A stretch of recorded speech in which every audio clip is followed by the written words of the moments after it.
Bismillahirrahmanirrahim. Assalamualaikum warahmatullahi wabarakatuh.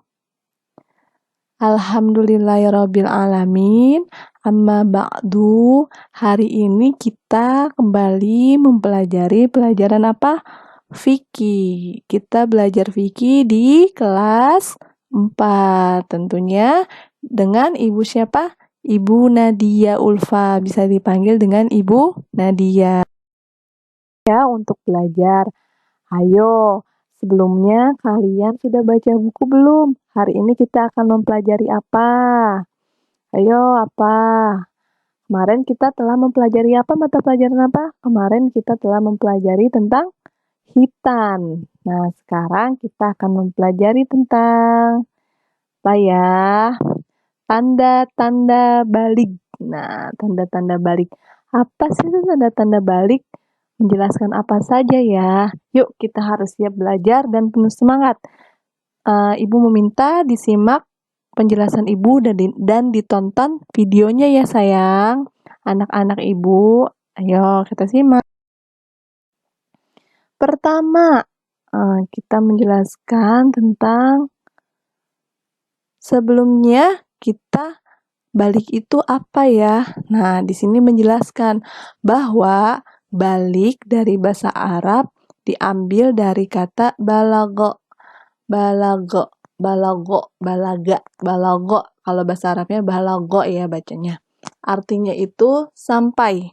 Menurut istilah, balik adalah telah sampai usia seseorang pada tahap kedewasaan. Maksudnya, balik merupakan masa peralihan dari masa anak-anak ke masa dewasa. Jadi, balik itu yaitu dari masa anak-anak ke dewasa. Jadi, apakah kalian itu dari masa anak-anak ke dewasa sudah tahu belum nih ya? Saya udah balik apa belum ya? Apa saya masih anak-anak? Nah, gitu. Nah, di sini ada syarat-syarat, ada bagaimana sih, bukan syarat ya, tapi bagaimana sih anak laki itu bisa dikatakan balik gitu.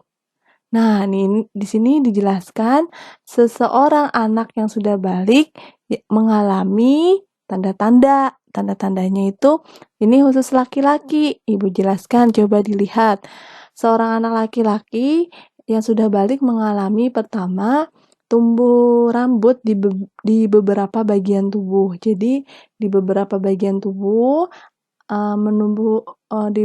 di beberapa bagian tubuh terdapat tumbuh rambut kayak gitu. Yang kedua, suara semakin membesar. Yang tadinya suaranya ibu, sekarang udah membesar. Ibu gitu. Kayak lebih itu ya, Nak, lebih besar suaranya. Yang tadinya tadi masa anak-anak telah menjadi dewasa. Yang ketiga, tubuh mengalami pertumbuhan dengan cepat seperti meninggi, kemudian berat badannya bertambah. Jadi yang tadinya kecil, yang tadinya masih kayak imut-imut, nah lama-lama bisa tinggi. Kemudian badannya yang tadinya kurus, timbangannya tiba-tiba bertambah. Nggak apa-apa, karena itu merupakan salah satu kalian sudah dewasa, tidak anak-anak lagi, tidak menjadi adik-adik bayi lagi gitu.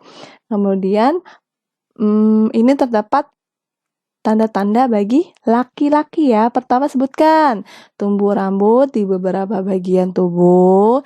Yang kedua suara semakin membesar. Yang ketiga tubuh mengalami pertumbuhan dengan cepat seperti meninggi dan berat badannya akan bertambah. Sampai sini paham? Alhamdulillah kalau sudah paham.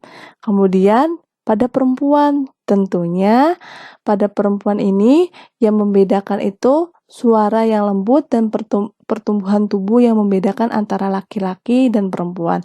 Ya, jadi perempuan suaranya tidak membesar, tapi perempuan tetap suaranya lembut, hanya saja yang membedakan bagian pertumbuhan tubuhnya gitu. Karena kan tubuh laki-laki dan perempuan itu berbeda. Di situ ya perempuan yang membedakannya. Oke, kita lanjut ya. Tanda-tanda balik. Nah, Untuk laki-laki, apabila mengalami mimpi basah atau ihtilam, maka dianggap telah balik. Itu untuk laki-laki. Nah, untuk perempuan, apabila telah mengalami haid, maka ia dianggap telah balik. Itu ya. Jadi untuk laki-laki mengalami mimpi basah atau ihtilam. Nah, untuk perempuan itu mengalami haid. Nah, di sini nanti penjelasan ihtilam atau mimpi basah dan haid itu ada lagi ya anak-anak penjelasannya. Ini merupakan sekilas tanda-tanda baliknya. Nanti lebih detailnya Ibu akan jelaskan tentang materinya yang berbeda. Nah, untuk anak yang tidak mengalami salah satu dari tanda balik tersebut, sedangkan usianya mencapai 15 tahun, maka sudah dikatakan balik. Jadi, anak itu tidak mengalami haid misalnya, atau anak itu tidak mengalami mimpi basah misalnya. Nah, tapi dia usianya sudah 15 tahun, tetap sudah dikatakan balik karena dari anak-anak udah mencapai ke dewasa. Nah, batas usia minimal seorang anak balik itu adalah sekitar 9 tahun dengan mengalami haid atau ihtilam. Anak-anak ibu ini udah usia berapa nih? Atau masih dede-dede bayi? Ya, si anak-anak gitu. Udah mencapai usia 9 tahun belum?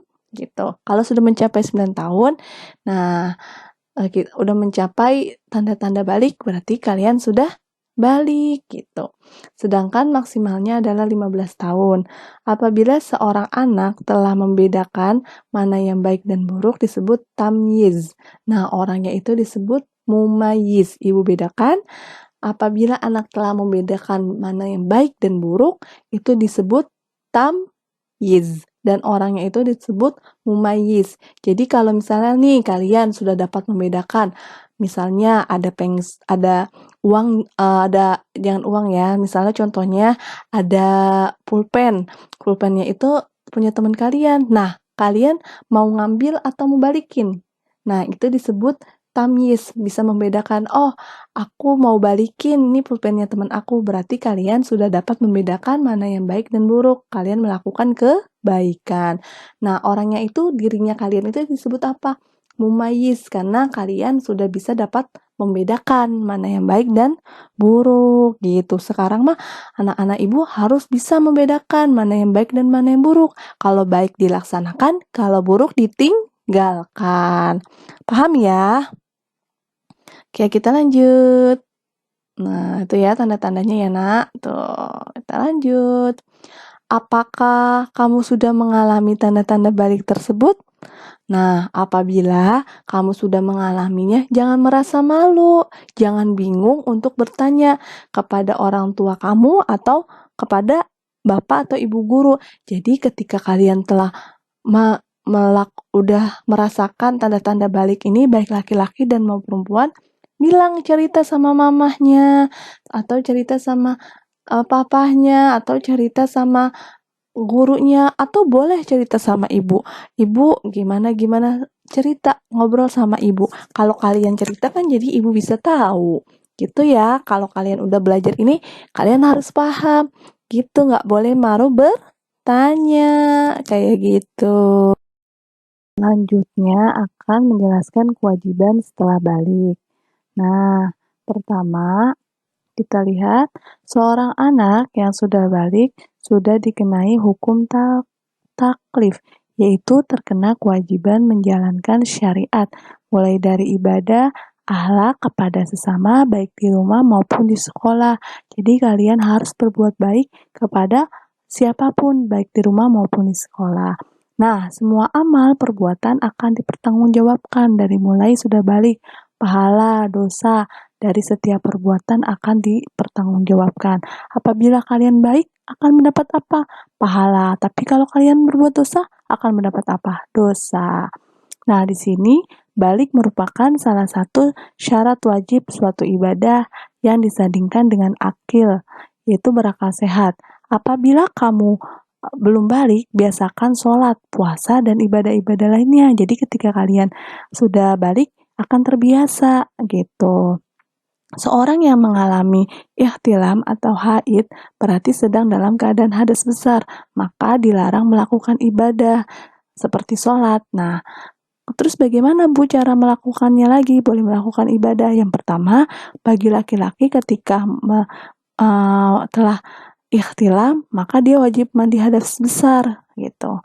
Nah, kalau bagi perempuan, maka wajib mandi juga. Nah, setelah mempelajari tentang balik dan kewajiban setelah balik apabila belum jelas, boleh ditanyakan kepada ibu guru ya. Jadi kalian setelah balik ini harus bisa menjadi akhlak yang baik, ibadah yang bagus, tidak boleh melakukan akhlak-akhlak yang tercela, harus melakukan akhlak-akhlak yang terpuji, karena akan mendapat apa? Pahala. Dan ibadah nggak boleh ditinggalkan, karena akan mendapat apa? Pahala. Kalian akan masuk ke surga atau masuk neraka. Ingat, malaikat mencatat amal perbuatan kalian. Baik ya, itu yang dapat Ibu sampaikan. Sekianlah yang dapat Ibu sampaikan, kurang lebihnya mohon maaf, insya Allah menjadi ilmu yang bermanfaat. Apabila ada kata-kata yang salah, mohon dimaafkan ya. Dan apabila yang belum paham, boleh tanya Ibu langsung melalui WA. Demikianlah ya. Ibu tutup dengan kita semua membaca Alhamdulillah. Alhamdulillah ya Rabbil Alamin. Dan Ibu pamit undur diri. Wassalamualaikum warahmatullahi wabarakatuh.